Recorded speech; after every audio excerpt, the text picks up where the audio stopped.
Good afternoon, good morning. Welcome to Disrupt TV. Please follow us on Twitter at DisrupTV Show and use hashtag DisrupTV to ask questions of our guest, myself and Ray. My name is Bala Afshar. I'm the Chief Digital Evangelist for Salesforce. Disrupt TV is where we speak to Fortune 1000 executive startup founders and thought leaders, analysts, media, and others to cover enterprise software and emerging trends. It's my pleasure to introduce my co-host, Ray Wong, best-selling author, CEO, founder of Constellation Research, and one of the most social futurists on Twitter at RWANG0. Welcome, Ray. Hey, thanks a lot, Paul. It has been crazy. It is Friday. It is Disrupt TV, and I'm really excited to introduce my co-host, Paul Afshar, who is one of the top thinkers, top influencers of CIOs, CMOs in the world, and of course, Salesforce's Chief Digital Evangelist. So let's start. We've got a cool guy up. He talks about the things that I love. Pricing. I love pricing, elasticity, models. This stuff I get excited about. People think I'm a geek, but I love this stuff. So I'm really excited. I can't believe we got, I'll let you do the introduction, our special guest here today. We have, it's a pleasure to have Kyle Poyar, market strategist at OpenView Venture Partners. As a market strategist, Kyle helps OpenView's portfolio companies accelerate top-line growth through segmentation, value proposition, packaging and pricing, customer insights, channel partner programs, new market entry, and go-to-market strategy. I call him the Chief Value Officer at OpenView. Before joining OpenView, Kyle was director at Simon Kucher and Partners, global marketing and strategy consulting firm, known as the world leader in pricing. Over the course of the last 6 years, he's held consulting teams on strategy engagements, market leaders, enterprise software, business information data services, digital media, and much more. You can follow Kyle on Twitter at Poyark. Poyar. Kyle, welcome to Disrupt TV. Thank you so much for having me. And I need to get that title change told to my boss. You know, I read all that, and it's value. To me, you're the chief value guy. And but before we start, can you tell us a little bit about OpenView Ventures? We'd love to learn about the firm before we get into the pricing science and value science. Yeah, definitely. So OpenView is a venture capital firm based here in Boston, and we invest in expansion stage software companies. We've got about 25 companies in the portfolio, and they're all in the expansion stage. They're all software as a service companies, and so we are able to have an expansion team that works with these companies hand in hand to help them grow, whether that's hiring the right people, whether that's refining their go-to-market model, whether that's monetization. So that's where packaging, pricing, segmentation, and everything comes in. We think it's pretty unique by our focus by stage and type of company allows us to really dig in and help these portfolio companies. And examples of companies in the portfolio are Instructure, Datadog, Expensify. Wonderful. Hey, no, this is really exciting. And, you know, one of the things that I get excited about is these pricing models, right? I see it from the contract negotiation end as to what the value is delivered on the customer side. And we also talk to vendors who are actually in that process. And the thing that you just said here that was really important is stage of company and growth, right? A Series A startup is going to respond very differently than someone that's ready for IPO and someone that's differently who's got to model their revenue on the back end for what's actually happening on post-IPO. And that's really important.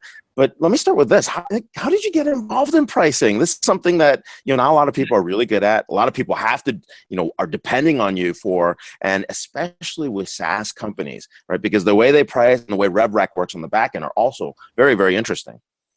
Yeah, definitely. I studied economics actually undergrad and went to work in management consulting at a firm called Simon Kucher and Partners, which does a lot of different strategy and marketing consulting work, but it's known as the world's leading firm in pricing. I think they price everything from diapers to caskets, talk about, you know, cradle to grave pricing. I was fortunate enough to be in the TMT group, and so worked with software companies, telecoms companies, media companies, and, you know, did everything from you're moving from a print environment and newspapers to a digital environment. How do you monetize that? How do you monetize apps? And, you know, moving from on-premise software to software as a service, there's so many more options. How do you price that? And then, you know, now more and more pure SaaS companies and a number of other companies. And that's where, I loved what I did and saw that, there's so much that impact that this kind of work can have for companies, because it's really at the intersection of, understanding who your customers are and what they value, and that translates into the price that you can charge. And so it's, you really get to dig in and learn a lot about a company, and it's pretty fundamental to understand the value that you provide so that you can monetize that. And then joining OpenView, I joined the firm about 6 months ago and wanted to have a chance to feel like I was working, more hand in hand with companies kind of on the same team rather than on the consulting side. And it's been great. I've been supporting the companies here with, very similar types of work.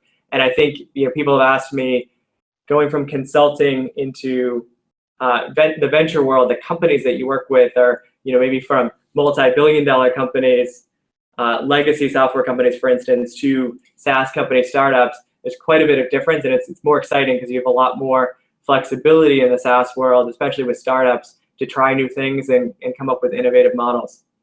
This is the heart of the business model, right? You're sitting at the heart of the business model for all these software companies. So it isn't something, light. It's not like going from column inch conversion to click through. What's the conversion ratio? No, I'm just kidding. Anyways, getting geeky on you. But all right, so that's pretty cool. So you're in the heart of all this. Yeah, definitely. And so it's fascinating. It's at the heart of the business. And Warren Buffett actually has a great quote that I love. He said, the single most important decision in evaluating a business is their pricing power. If you got the power to raise prices without losing business to a competitor, you've got a very good business. And if you have to have a prayer session before raising the price by 10%, you've got a terrible business. So it's pretty fundamental to a company. But at the same time, despite how important it is, I get so many startup founders that come to me and, maybe they don't want to say it in front of everyone, but they come up to me after a meeting, they say, really, to be honest, we just kind of had an hour-long meeting and came up with the pricing, and, there's not much science around it, thinking behind it. It'd be really great to dig in there. Wow. So we've had on our show startups valued over $1 billion, CEOs, unicorn CEOs that have been on the show. We've had CXOs of Fortune 100 companies on the show. When do these folks have to start thinking about pricing? Does the size of company dictate when you should think about pricing your product, service, solution? Or is there a methodology, an approach and timeline that's independent of size and experience of a company? Yeah, my take on this is that pricing should be part of the discussion, and it should be thought about, regardless of size. But the amount of time you spend on it, the people that you devote to it, the who owns pricing in the organization, that certainly changes over time as a business grows and gets more complex. Starting out, maybe it's the CEO or the head of product that's thinking about pricing. But when you're starting a business, you have a great product idea, you're trying to find product market fit. So pricing is more about what are the segments in the market I should go after, who are the buyer personas, what's the competitive landscape like, and based on all of that, how much can I charge for it? Have I built something and I built the right product for the right segment where I can really charge a high price? Or is this something where I'm going after a Me Too product that's less differentiated and for an SMB segment, in which case you take a very different approach to the pricing. So at the beginning, it's an executive level topic, and it's something that the way you think about it is a bit different versus a mature company that's hit, say, over 1,000 employees. They probably have maybe at that point they have a product marketing team that is really actively investigating pricing, monitoring value, understanding customer needs and how that translates into pricing. Or maybe if they're at a certain size, if Salesforce, for instance, they could have a packaging and pricing team where there's people that are experts in that topic area and consult across product areas or business lines, and measure it in an ongoing way. They at that point they're more scientific about it and they have people dedicated to it. But it's important at every stage. It's more about kind of the who does it and how much time they devote to it that changes. Sure, a pricing committee, voice of the customer, competitive intelligence. There's a number of stakeholders that come into determining the optimal value of a product or solution. But who should own pricing? where does it sit? Is it, you mentioned product marketing. Sometimes product marketing, in my experience, I've sat in engineering, sometimes in marketing, chief operating officer, finance. Where do you see, in terms of SaaS businesses, ideal place for pricing to sit? Yeah, that's actually one of the most controversial topics where I wish there was one right answer. You know, to your point, I've seen it in product, I've seen it in finance, in marketing, product marketing, sometimes in sales. If a company really wants to experiment with models, realistically, it's a kind of disciplinary approach. So you've got to get stakeholders from the different functions all in a room agreeing on it. I had a webinar actually yesterday at OpenView, and Monica Saha, the VP of Marketing at Zuora, said at Zuora it's a shared responsibility between marketing and finance with strong product input and strong sales input. In my experience with most of the software companies that I work with at OpenView, it typically falls in the product function. Yeah. And the reason why it fits pretty well there, in my opinion, is that product teams are trying to talk to customers day in and day out, really understand the market, the value of what they're building. They're trying to prioritize new features to develop, and that kind of goes hand in hand with understanding the value they're creating and how much they can charge for it. So typically product is the most common approach that I'm seeing, but it partly depends on the skills of the people in an organization, right? And who you have on the team. And also, I think with the Zuora case, what's interesting is their buyer, since it's a billing and commerce software solution, their buyer is a financial buyer. And so the finance team actually kind of understands the pricing because they would be potential buyers for this solution. And so they're a great stakeholder to have on the table to represent the customer. You know, that's actually a very interesting point, the way this pricing is changing, right? Think about what's happened. We've gone from, hey, let's put something up here and say, hey, what's going to happen? You know, let's choose a price and see if it sticks. Let's choose $100 per user per month or $10 per user per month to, hey, let's reverse engineer on a 36-month basis. You know, let's amortize the cost, figure out everything what maintenance and, you know, and support would be, and cram that into a number and figure out what that number would be, to I'm now selling you a smart service, right? I'm doing an AI microservice call that might actually tie back to kilowatt per hour, but nobody's ready to buy kilowatt per hours. How do we go out and make this happen, right? Yeah. And so this is like a major shift. And when you're talking about, you know, pricing, I mean, it's not just products anymore, right? Are the companies coming to you for all the other stuff, right? In terms of like a service call, an insight, a bundle of packages, things like that, outcomes. Is that all getting done in these pricing models for what you're doing right now?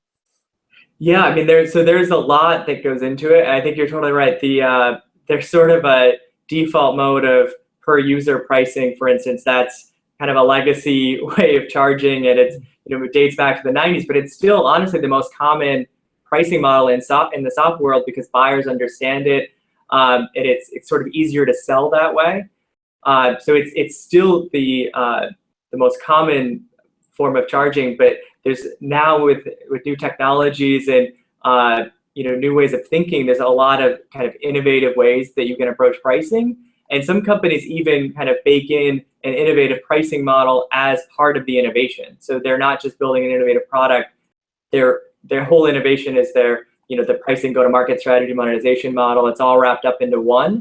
And so there's, you know, a lot of really interesting models out there that companies can choose from around, you know, usage-based pricing and trying to be more value aligned in the pricing and really, but it's a different way of buying for the customer. And so you also have to make sure with pricing that there's a sales enablement component where is sales articulating the value appropriately? Are they explaining to customers, you know, this is a different pricing model and here's why, and here's how we think it helps you and it's better for you and it's better for us. And so there's a lot of legwork to do, but you can unlock a lot of revenue potential by being thoughtful about it. Now, related to that is a question around elasticity, right? Do you do elasticity analysis in there and to figure out, hey, you know, if you charge $300 per user per month, you lose everybody. Or on the opposite, like if you choose $30 per user per month, people would say, oh, there's no value in this. It's kind of free, or $5 per user per month, or let's give it for free, right? I mean, does that go into all those calculations that you talk about? Definitely. There's a lot of math that goes into it for sure. And there's a few ways to get to those numbers, but they're really important to be considering. So sometimes it's, we're going to A/B test different price points either on the website or in different places and see, what's the impact on conversion and how, if we double the price, what does that do to volume? And based on that elasticity, do we make more revenue and more profit by doing that or not? There's also some pretty innovative customer research techniques where you can survey customers or prospective customers, and instead of asking them directly how much they pay, you could use conjoint analysis and put a couple of options in front of them and ask them to choose what they buy, and then you kind of tweak the options and say, what would you buy now? And then untangle based on their decision making what they'd actually be willing to pay for, and also how valuable the different features are. So there's a lot of math that goes into pricing, and that's where I think it's actually where larger companies, it makes more sense to have dedicated people on packaging and pricing who know more of this kind of sophisticated tools and techniques around pricing. Whereas a smaller company, they don't have the customers, they don't have that kind of volume of traffic where they can really do as strong of the elasticity modeling and the pricing analytics as a larger company with way more customers and data.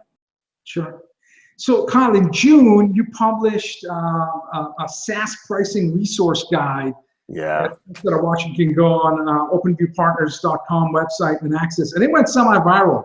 The number of shares and references, and you created a table of contents, SaaS pricing basics, publishing pricing pages, cashing in on the right models, tips on enterprise pricing, lessons from the big guys, a ton of incredible content. What was the motivation and driving factor for creating this centralized repository of goodness when it comes to pricing intelligence? Yeah, it's well, so for me, there's both in there, there's content that I put together, working with the portfolio and analyzing. I looked at the top 90 SaaS companies to see how they were pricing, and then also linking and referencing a lot of the great work that others have been doing and working on. So it's not just me in there, but really a lot of it stemmed from when I talked to the portfolio companies and portfolio CEOs at OpenView, and when I talked to different, software startups out there, a lot of them don't really know how to approach pricing. They don't know what to turn to. They've never done it before, maybe. So they are craving any sort of feedback or advice that they can get. And it's something where there's a lot that goes into it and a lot of complexity. And so, and it's something that's important to get right. And that was the impetus behind it. What are some of the biggest mistakes you see people are doing in terms of pricing? Yeah, so a couple of them come to mind. One is that a company just doesn't really change their pricing ever. They don't revisit their pricing. And really, when you start out and you have 10 customers and your product is a minimum viable product, the amount of value that you're creating and that you can unlock is very different than once you have 1,000 customers. You maybe have been able to move up market with the product. You've built out a lot of capabilities, and keeping the same packages and price points and pricing models no longer makes sense for the business. Or maybe it does, but it probably doesn't make sense anymore for the business. So the biggest challenge is just people are afraid to touch it because they say, I don't have the expertise. I don't want to break something. And you know what? If I make a change and it's bad, then I'm screwed. Might be even out of a job. So they don't change it. But really, it's something that needs to adapt and be refined as the competition changes or as you improve the product, or as you go after a different audience. And so, that's number one for me. And number two is that there's a lot of the times when a company's starting out, they're so hungry for volume and just getting the product in the hands of users, which really makes a lot of sense at that stage.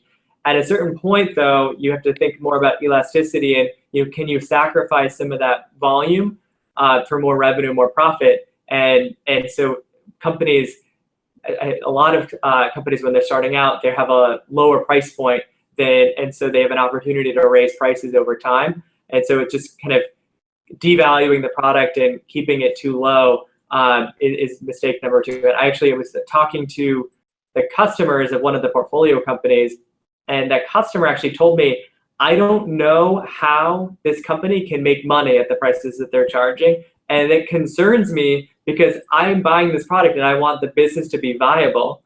Yeah. And so they were volunteering to pay more money because they wanted to make sure that the company, is that amazing, Ray?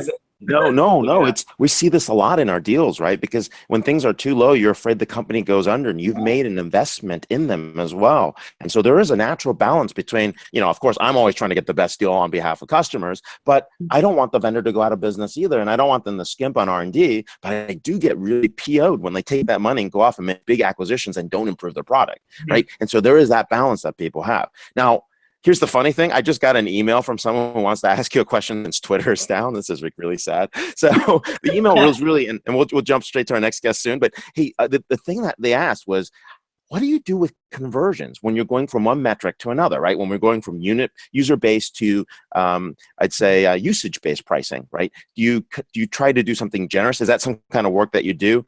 And if you can just quickly answer that, and then I'll connect the guys to you because I think they do want to connect with you from the show. So yeah, definitely. Yeah. Can you believe this, Bala? We got an email question. We're creating business for OpenView Ventures on our show. I love it.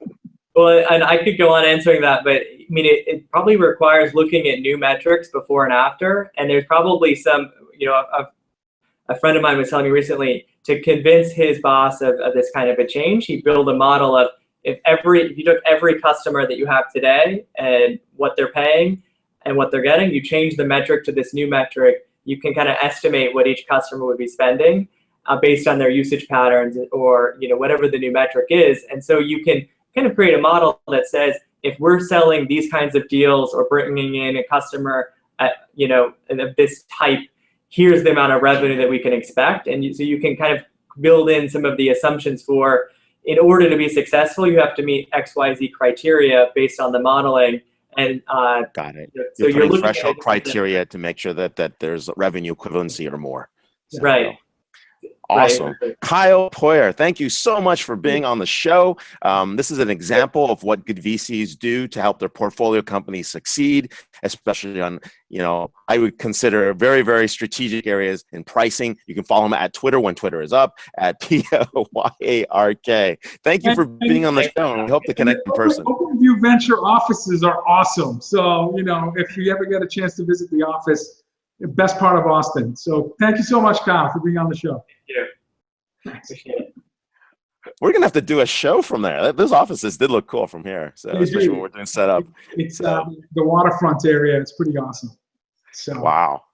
Who do we have next? We got someone that is shaking the world up on digital marketing and sales effectiveness. But I'll let you do the intro, Vala. Go for it.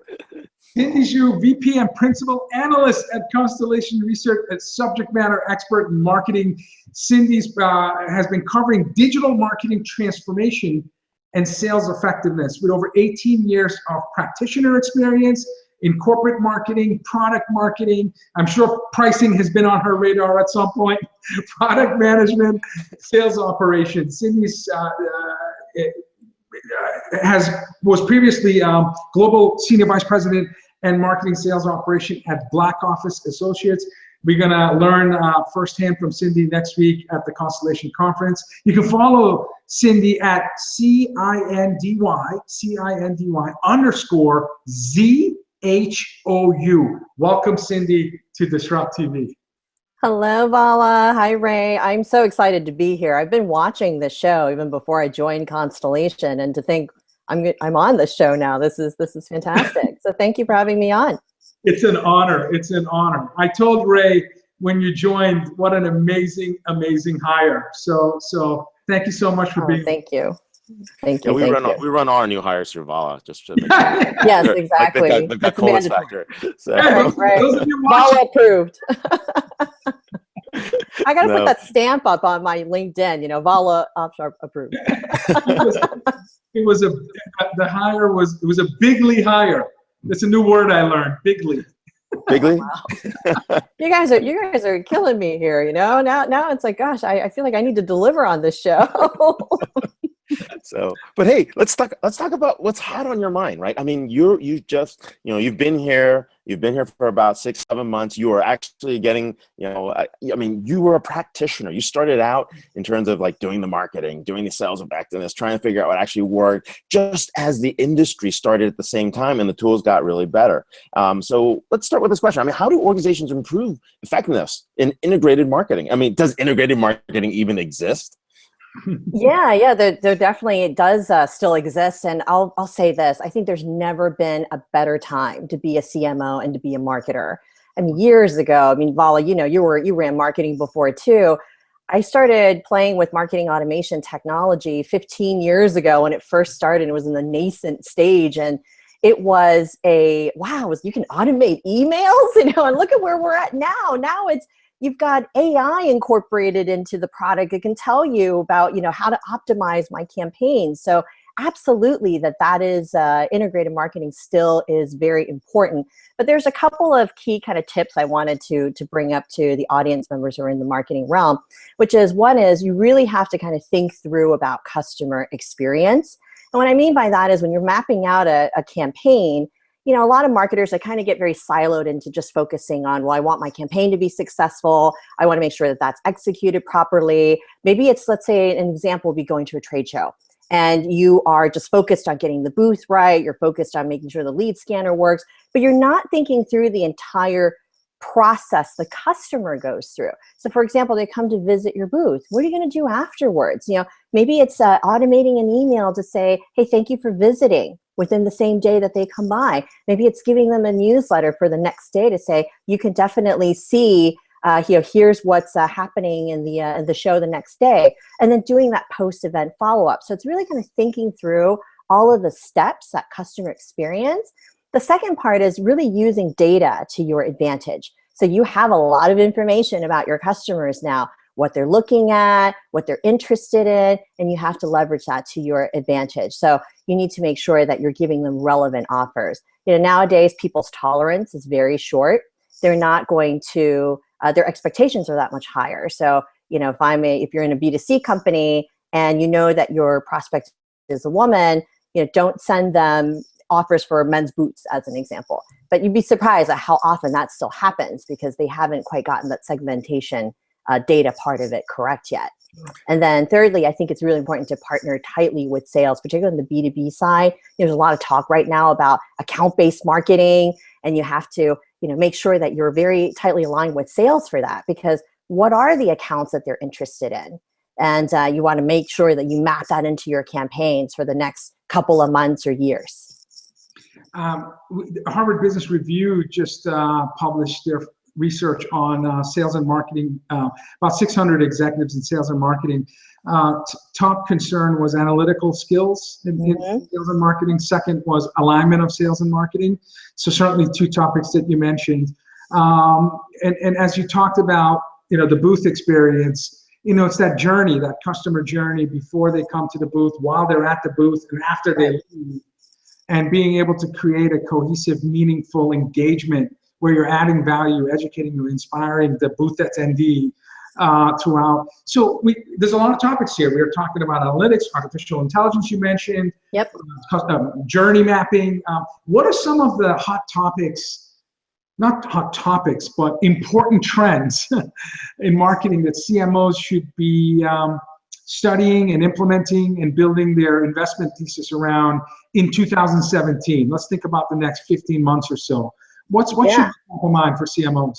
Yeah, absolutely. So Vala, you touched upon the team building aspect of it, and that is so incredibly critical at this juncture. There are, the traditional marketer isn't as analytical or digitally savvy, and that's really changed in the last couple of years. So now it's table stakes. They have to be digitally savvy. It's non-negotiable. So if your team, you have to kind of look at your team, and everyone can learn. So that's the beauty of it. So it's not just about, hey, I just need to go out and hire a brand new set of people. It's about giving your team that ability to learn those analytical skills. But the other key thing for marketers and for CMOs in the future is because there's so much trending going on. There's all these buzzwords going around: single view of the customer, one-to-one journeys, just all the ones that you just mentioned. And it's about focusing, it's really focusing on what can I do to actually give my customers a great experience and to build my brand identity. From a trends perspective too, something else that hasn't really been talked about as much for marketers is you look at what's going on right now with security, privacy, the hacks, Samsung. These are all situations where it may not be the CMO's issue in the beginning, but then when the news blows up, guess what? It's the CMO's issue. And it's now your problem to have to go make sure that you turn a negative into a positive.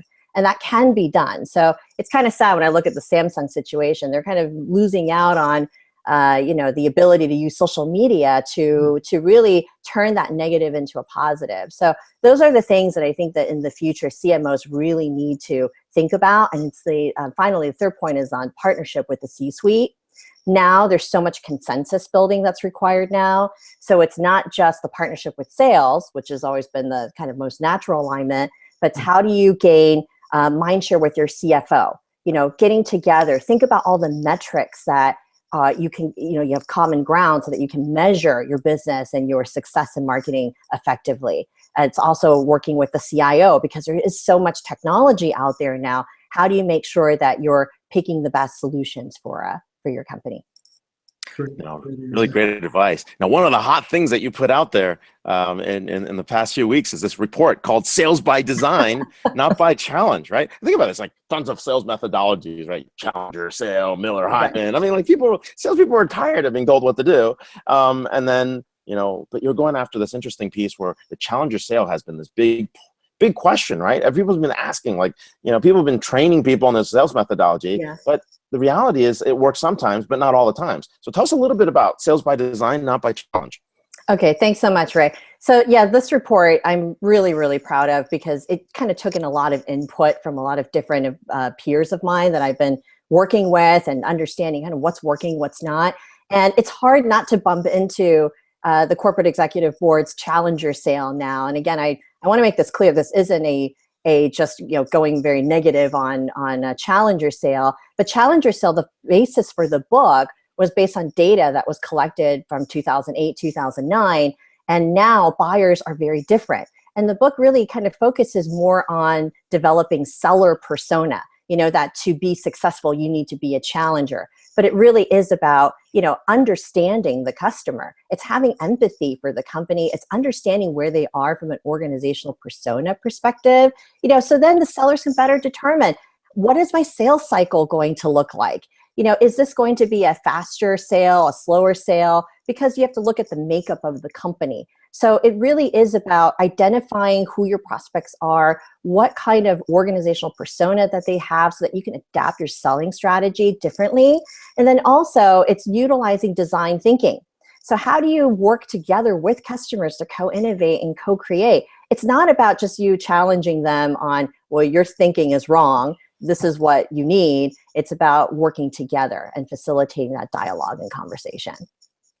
And how would a CRO, a Chief Revenue Officer, what advice do you have for them in terms of working with marketing to help with that design thinking and co-owning the brand promise? Yes. So that it's a less or more frictionless approach to becoming a trusted advisor, another term we hear a lot. So can you give us advice from a CRO perspective? Yeah, absolutely. So now for CROs, the environment's getting tougher too. If you look at B2B, the sales cycles are lengthening. Oh, yeah. But on top of that, it's also the customers, it's much easier to switch now. That's the kind of double-edged sword of the cloud. Everyone's saying, hey, move to the cloud, it's going to be that much easier. Well, it's also a lot easier to switch providers now. So those are the kinds of things that CROs need to be aware of. And so that's where the tight partnership with marketing can come in. So the lines are really blurring between marketing and sales. And I mean that in a good way. It's about that partnership. Because if you look at, traditionally in the past, marketing was sort of, hey, we'll go bring in the lead, we'll go do all the campaigns that we need. And once that lead is handed over into sales, it's sort of disengaged at that point, right, Vala? It's like, hey, I'm done. And then sales has to go close it. Well, guess what? Based on what I've seen, a lot of times deals stall. They stall in the middle of the pipeline. You know, if you look at 25% to 50%, because your sellers are focused on, you know, they're getting pressure to close. And so they're focused on, what can I close this quarter? So that's the 50% probability and higher, right? So 25 to 50%, you start to look at, well, you know, customers are just, or the prospects are just languishing there. They could be not touched in months. So what I really advocate marketers and CMOs is really pay attention to that middle of the funnel and help them with programs to, you know, stimulate additional interest. And like I said, utilize data. That is your best friend right now. And now with this new technology coming in with AI, machine learning, you know, Vala, you know this, we just got back from Dreamforce, lots of news with Einstein, other providers of other similar applications and technology as well. It's, you got to use that to your advantage. And so you can help move them along. In the middle of the funnel, you literally see lead scoring decay. Yeah. If you're not paying attention to it. If you have sophisticated algorithms that take the customer behavior and score the lead, ultimately where you reach a certain threshold and you hand off to maybe your inside sales organization. If marketing is not engaged, you literally see leads sitting there long enough that they go from warm to dead, cold. Yep. Absolutely. It's not decay, it's disintegration, man. It's just boom, gone. Like, can't even bother, right? You have to look at last modified and last touch date. Those are the ones that you really want to, you know, really look into. And a lot of marketers don't look, or a lot of salespeople don't pay attention to that. So it's up to the marketer to take that over. But then after they become a customer, right, it's the cross-sell, upsell, and it's keeping them warm and nurture, because like I mentioned earlier, it's that much easier to switch providers now. So you have to keep them engaged even after they become a customer. I spoke to Disney CIO this week, and you know, there's an element of personalization that's required, and it does require advanced analytics, and you'd be amazed how connected the parks are.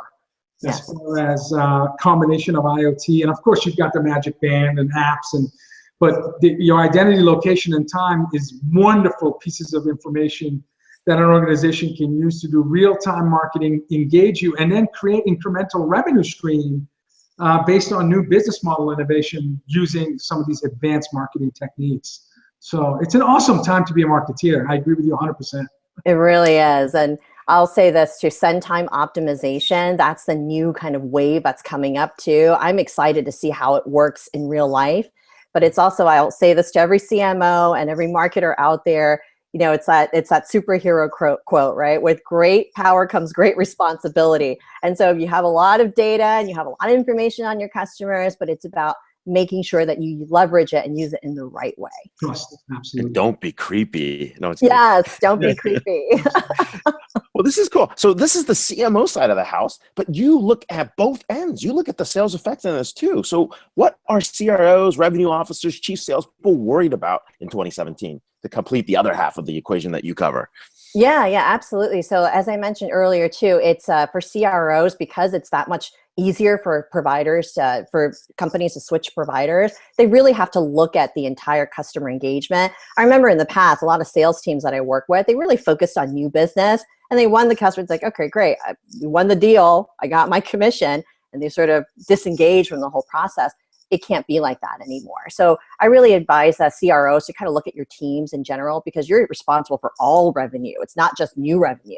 You got to look at all your recurring revenue, your renewals. And so for that, you really have to kind of look at your teams and adapt the right personalities within your teams to be, you know, those account managers to help work closely with marketing, et cetera. But then also on the CRO side, I really think that now it's a lot tougher to sell, because there are so many people involved in the decision now. You know, it could be 7 to 8 people involved in a purchase. And so now it really is about, how do you take all of the different personalities and the different roles that are involved in your deal, and then you actually come up with a plan to message to each of them, because every stakeholder has their own kind of perspective and their own issues that they're concerned about with the deal. So you got to deal with them one by one. Absolutely. Absolutely. Ray, I'm just saying, next time you can't make it to Disrupt TV, I think we found our co-host. That's all I'm saying. Hey, that's all we need to know. You know, lots of cool stuff. Hey, Cindy, what are you going to be at? Where are you speaking at? What's next on your list for the rest of the year? Getting into the holiday season, what's up with you and some of your research items? I am so excited, Ray. Next week is Constellation's Connected Enterprise, and the speakers are amazing. You know, I'm an old MCI gal. That's where I started my career. And so to know that Vint Cerf is going to be keynoting at the event, you don't understand. This guy is my, you know, Brad Pitt. Right? So I'm just so poster. Right. Right, father of the internet, you know, on my the Tiger Beat, whatever it is back then. I think I'm aging myself here, but yeah, no, I'm really excited about CCE, and you know, being able to work with such amazing colleagues of mine at Constellation. Ray, of course. Val, I hope we'll see you there too. And you know, really, I'm speaking there. I've got 2 panels going on. We actually produced the Constellation shortlist, so I have 4 of them out now. It's a configure price quote. I got one for B2B marketing, one for B2C marketing automation, and then we just released one this week for Salesforce automation. So I'm really excited about everything that's happening. It's sales by design. If you're not a Constellation client, if I can just, you know, recommend that you go at least download the excerpt, and I'd love to hear from you and your feedback on it, because, you know, that's what makes it better. Selling strategies keep changing, right? And I want to make sure that, that it's something that's useful for companies out there. Awesome. Cindy Zhou at CNDY_Zhou when Twitter gets back up online. Ping her, talk to her, catch up with her. She's on the ground, hitting hard, running. Former CMO, marketing, sales effectiveness expert, and now an analyst here with Constellation. So thanks for being on the show, Cindy. Thanks so much. Next week. Thank you. Woohoo! This is our CCE preview. I get to do this. It's our own show. Don't take advantage of it. We've got two awesome guests joining us that have been at a good number of Constellation Connected Enterprise events. I'll let you do the introductions, but this is going to be fun. So this is the CCE experience.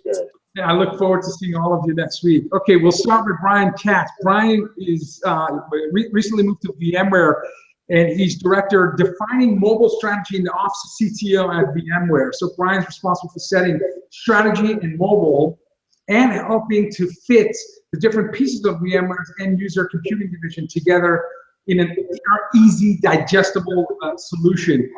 Brian, prior to that, came from Sanofi Pharmaceuticals, where he most recently led end user experience.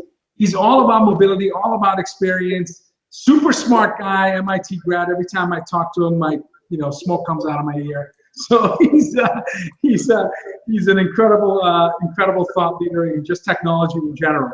And with Brian, we're fortunate to have Zachary. He is facilitating conversations around the world. It could be San Francisco, Boston, India, EMEA, all over the world in terms of the Salesforce ecosystem. He was identified as the #1 Salesforce influencer on Twitter, according to research done by Run Consultants. He's also a Constellation Research Orbits member, a select group focused on digital disruption and technology. It's a highly esteemed select group. Business model. Am I a member, Ray? What do I got to do to get in here? So, man, these are really smart guys. I got to step up my game. He's the chief strategist and founder of Zhou and consulting firm that delights in bringing clarity to the enterprise software world with particular practical experiences in the Salesforce ecosystem. Thank you, Brian and Zachary, for joining DisrupTV. Great to be here, Vala. And to be fair, you may be the only one who's not a member. Yeah, because I'm a member, Zach's a member, Ray's a member. My code. That was not a CRO. Wow.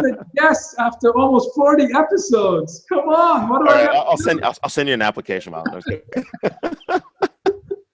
That's awesome. What's happening, gentlemen? What are you looking forward most for next week at CCE? Zach, you want to go first? Yeah. Oh my goodness. So, I love the Salesforce ecosystem. I love just business technology conversations, community. But as many people have pointed out, CCE out at Half Moon Bay is 3-4 days, depending on how long you go out there, of just the most valuable, intimate, vulnerable, and yet insightful conversations that you can have. You get anywhere between 200, 250 people kind of roaming around the campus, attending sessions, and you know, you might be in a conversation with somebody who's customer experience for Estee Lauder, and then, you know, sitting next to you might be somebody who does some work with the Federal Communications Commission. So it's just an amazing 3 or 4 days where folks essentially roundtable constantly about, you know, what they're thinking about, what they're working on, and of course with the leadership of Constellation, always pressing forward, you know, that bleeding edge, what's next. It's an extremely unique conference experience. Yeah. Last time I was there, I bumped into a guy. He's like, "Yeah, I work at Cisco." I'm like, "Oh, how long have you been there?" He said, "I was employee number 11." Exactly, right? I'm You like, know, "What?" it's really the people. You know, Val, Zachary is absolutely right. It's really the people that you're meeting and who Ray and Constellation bring together. It's just unbelievable. You know, this is, I think, my 4th year there, Ray. Yep. So I'm on 2 You're pounds. not allowed so to play in the golf tournament or win a golf tournament again. Hey, I didn't win last year. Last year I did not win. 2 years ago we won, but we played in the rain, so half the people bailed. So yeah, I kind of got, there was a curve on that one. But yeah, look, to be fair though, part of what I look forward to is meeting up with all the people and friends I've made there, but it's also figuring out who the new people are that Ray's invited. And, you know, you got CIOs, you have CTOs, you have directors, you have people, CFOs, even CEOs that you're not expecting. And it's not, as Zachary said, it's not just during the roundtables and all that. It's sitting out the fire pits, the Ritz-Carlton, and, you know, till 1, 2 a.m. after they turn off the fire, and Ray comes out and asks them really nicely to turn it back on. We've sort of figured out the best way to get room service delivered out there. I'll let Ray and Vala figure hacking the system on that one. So because the bar closes at 12. But, you know, that's the start of it. It's the people, and it's really the conversations and where they start from, you know, plus all the special events. I mean, my favorite, and I think this is actually one of the questions that you were going to ask, Vala, but one of the favorite things of my experiences at CCC was really building the arms a couple years ago. Ray brought somebody in, and we got into groups of 2, and we actually built arms for amputees. And, you know, it was actually a really cool experience because every arm that was built got packaged up, got sent to somebody to use. And, you know, it was good. I think it was an hour, hour and a half. And it was just fantastic to do that together, understand the story of the person who put it together, and see where it was going. Yeah. No, hey, you know, you're right. We do have a lot of fun people. We got people from Home Depot. We've got a president from NACO Labs, at Ecolab. You know, I almost nearly fell off my seat when the CEO and founder of AccuWeather like filled in a registration form to come to the event. So Joe Meyer is actually coming. You know, it's just some crazy, exciting people, and we're really excited. And more importantly, I'm glad that you guys can make it again. You know, so it's one of those things. I mean, there's a lot of people that come back every year, and a lot of folks that come, you know, in between. But the thing is that we take this virtually, we take this on the road, and it's definitely a fun experience. But hey, you know, you guys are both experts in your field. I'm kind of curious as what's going on right now in your worlds. Brian, I'm going to ask you about, you know, what's hot, what's happening in end user computing, mobility, and Zachary, I want to know, you just finished this big tour for Salesforce, just going around the world. So let's just start with you, Zachary. Okay, so yeah, I think what you're really referring to is, so last year I put together a number of events. I traveled to various Salesforce tour events and, you know, community-driven events. That's vendors and or user group leaders. They put together sort of mini Dreamforces around the world.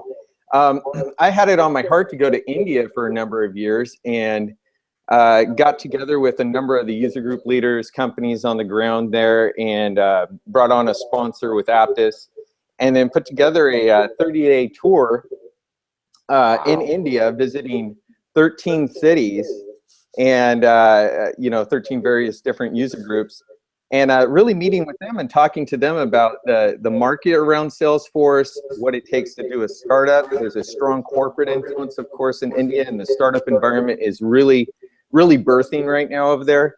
And then also starting women in tech groups. That was a real big mission over there, connecting to nonprofits. So it was a great trip, lots of community support. Little known fact about India, you know, maybe known in this room, but India has the second most Salesforce developers in the world. And so there's this huge, massive community. Outside of the US, they're the biggest. So the hunger, the thirst, the interest for any sort of community-driven activity is extremely high. And so, yeah, just really exposed to that excitement over there. It's almost palpable. Terrific, terrific. Yeah. Well, thank you for doing that. What was the biggest takeaway? What was the aha moment where you come back, you reflect, Yeah. and something that you didn't expect and you know, surprised you? That's a great question. What is the aha of India tour? You know, the aha of India tour was probably that. So, you know, because I'm a night owl, and I think everybody here is a bit of a night owl. We see each other out there on Twitter. So I got to know a few folks, you know, from over in India over time, over Twitter, and but just going over there and having the aha of how hard folks work to deliver you know, in partnership with companies over here or in Europe, to deliver just the infrastructural solutions that are holding up our countries or holding up our businesses. There are people that will commute an hour and a half into Mumbai, work 14-hour day, and then commute an hour and a half home and do that 6 days a week. And they're happy to do it. They're super passionate about it. And they just bring such a love for software development, and so just seeing that love and that passion was really the aha that I took away. Yeah. Awesome. Well, you're one of those people. I mean, I know you're online 14, 16 hours a day. So, and so is Brian. Brian, yeah. What's new in your world? What gets you up in the morning every day? What gets me up in the morning? My new Apple Watch 2. But you know what's hot, and you know it may be a bad joke, but what's hot right now is the Galaxy Note 7. Oh, I walked into the Samsung a little bit office. there. I walked into the Samsung office, like a store in Toronto. I said, "Hey, look, you know, I'm looking for a Samsung Note 7 for my ex-wife. You got one?" And the guy just literally went nuts. Wow. I'm still married. This is kind of a joke, but it's funny. So, you know, it's actually interesting because I don't think Samsung started out handling it very well. And if you look at what they've done right now, they've actually set up tables in airports now. Yeah. So, because you're not allowed to fly, it's actually against the law, up to 10 years in jail and $180,000 fine. So you can actually, if you go to an airport and you haven't taken care of your phone yet, and if you haven't, you should, you can actually trade it in right there. So, you know, wow. But what's interesting actually is the Google Pixel phone. They started arriving in people's homes today, and they were released yesterday in the Google pop-up stores in New York City and all that. And it's not Google's first phone. It's the first phone that they're taking true ownership of, since they, you know, the Nexus and everything else. And by all accounts, it is a terrific phone. So if you're in Android, you get the full experience. They guarantee updates for 2 years. And it's the first phone that's built with their new assistant built right into it. So I think that that's part of what's hot in mobility, AI and assistance, and the fact that they're actually moving out of just the phone. So you have Amazon Echo, you have Google Home, and, you know, of course you have Cortana and you have Siri, and the question becomes, where do they go? What is going to happen with them? So I think that's a lot of what you see. And then there's obviously Windows 10. So the fact that with Windows 10, you can actually manage it like you do a phone or a tablet is a big deal for a lot of enterprises. And if you saw the news, and the phone is fast. The phone is fast. I mean, it's got a Snapdragon 821 in there, and that thing is humming. So yep. And you know, at the same time, we saw the Echo, which is not a French company, it's actually a Chinese company, introduce a phone as well this week that has the exact same chip in it for only $400. So you know, the interesting thing about the Pixel is priced at the same price as the iPhone or the Galaxy 7 series, not the Note, but the 7 series. And so that's interesting in itself, that Google wants to play up there, and the question becomes how many people, non-tech people, will look at that phone and where it fits in the ecosystem and how that actually gets into the enterprise. But isn't that crazy? Think about this, like a 4 Sigma, 5 Sigma quality with 100 phones on fire takes out 5.8 billion market cap. I mean, isn't that crazy? It is crazy. And what, I mean, every phone manufacturer's got to be crapping in their pants. This show's rated R. But crapping in their pants. I mean, think about that. the quality assurance function at all these companies, the component quality engineers and folks responsible. I think they're a great company. I think they're going to bounce back. I don't know. I would love to hear your views, but I mean, they've responded well in the latter stages for sure, and I think they'll come back. Yeah, I agree with you. I don't think that this is a long-term hit. I do think that what's interesting here is that the way they handled this for the first month, I think that there will be some changes based upon the fact of this is how we do it in Korea versus the rest of the world, and that's where they took the hit. And when they released the replacement phones, they didn't do full testing, and there's some reports that they tried to quiet it down a little bit and all that, and now they've gone full force. Let's get out there, let's take care of it, and they're doing the right thing. And their other devices are excellent. So don't let the Note 7, if you're interested in the Galaxy 7 or the Galaxy 7 Edge, they're beautiful phones and they work well. They don't explode. They're a nice device. But and that battery is to the Note 7. As Ray said, the sample size was so small, especially early on. I mean, from a statistical point of view, there's an overreacting negative element to it as well. Well, what's interesting, hindsight is 2020, but yeah. Well, what's interesting is they actually only manufactured 2.7 million phones. That number came out recently, and in the first one, there were somewhere in the neighborhood of 55 known issues. We know that there are some that were not reported, and when they released the second one, and those issues kept happening, they way too slow there. And that's the thing, and they weren't able to reproduce it. There's a story in the New York Times that they couldn't reproduce the problem themselves. So it's tough. 0.0037%. I mean, this is like. But anyway, they'll be back for sure. Yes, they will. Yeah, no, they'll be back. We definitely think they'll be back. So it's been crazy. Okay, well, so we're getting into CCE. We'll come back to that point. I know you guys are going to get in. What are you guys coming in, and what panels are you guys on? What are you guys talking about? Zachary, you're on the Stump the Chump, but I'm just letting you know that. What? Great, I'll be the chump. So I get in. I usually, especially around CCE and Dreamforce, and this is the time of year. I don't know about anybody else. This is the conference season, but these two conferences really define kind of like my thinking for the year going forward. And so Dreamforce sort of kicks that off. It's usually within about 3 weeks or a month of CCE. And CCE is where I really take an extra day and I sit down with my moleskin and I really think through the conversations I'm having. So I get in, I usually spend a day up in Montera, just north of Half Moon Bay, and hang out. I'll be in for an extra day. And then I'm going to Disneyland. Nice.